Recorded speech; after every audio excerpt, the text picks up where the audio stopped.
জাতীয় সংসদ নির্বাচনের তফসিল ঘোষণার পরই দেশে ফিরবেন বিএনপির ভারপ্রাপ্ত চেয়ারম্যান তারেক রহমান। এমনটাই জানিয়েছেন তার পররাষ্ট্র বিষয়ক উপদেষ্টা হুমায়ুন কবির। এই বছরেই আসবেন উনি। তফসিল তো আশা করি নভেম্বরেতে ঘোষণা হবে, অথবা যে কোনো সময় এই বছরেই তো ঘোষণা হবে।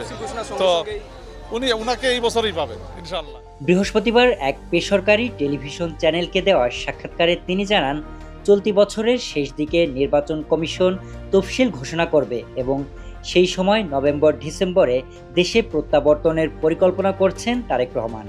এই প্রেক্ষাপটে তার নিরাপত্তা নিশ্চিত করতে সরকারের সংশ্লিষ্ট দপ্তরগুলো কাজ করছে বলেও মন্তব্য করেন তিনি। এছাড়া সিলেটের গোয়ালাবাজারে এক সুধী সমাবেশে বক্তৃতাকালে হুমায়ুন কবির বলেন, নির্বাচনকালীন সময়ে তারেক রহমান দেশে ফিরলে একাধিক আসনে প্রার্থী হবেন এবং তার নেতৃত্বেই বিএনপি নির্বাচনে অংশ নেবে। মার্কিন রাষ্ট্রদূতের সঙ্গে সাম্প্রতিক বৈঠক প্রসঙ্গে তারেক রহমানের এই উপদেষ্টা বলেন, এটি ছিল একটি সৌজন্যমূলক বৈঠক।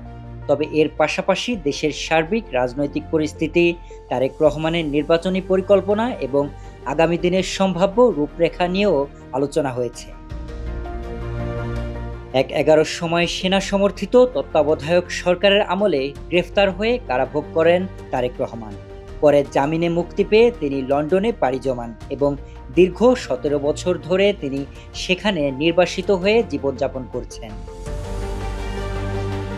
গত ৫ আগস্ট অনুষ্ঠিত গণ অভ্যুত্থানের পর তার বিরুদ্ধে ১/১১ এবং আওয়ামী লীগ আমলে হওয়া প্রায় সব মামলার খালাস মঞ্জুর হয়, যার ফলে নতুন রাজনৈতিক বাস্তবতায় তার দেশে ফেরার পথ উন্মুক্ত হয়েছে। Sharif Rahat, news desk, hello Bangla.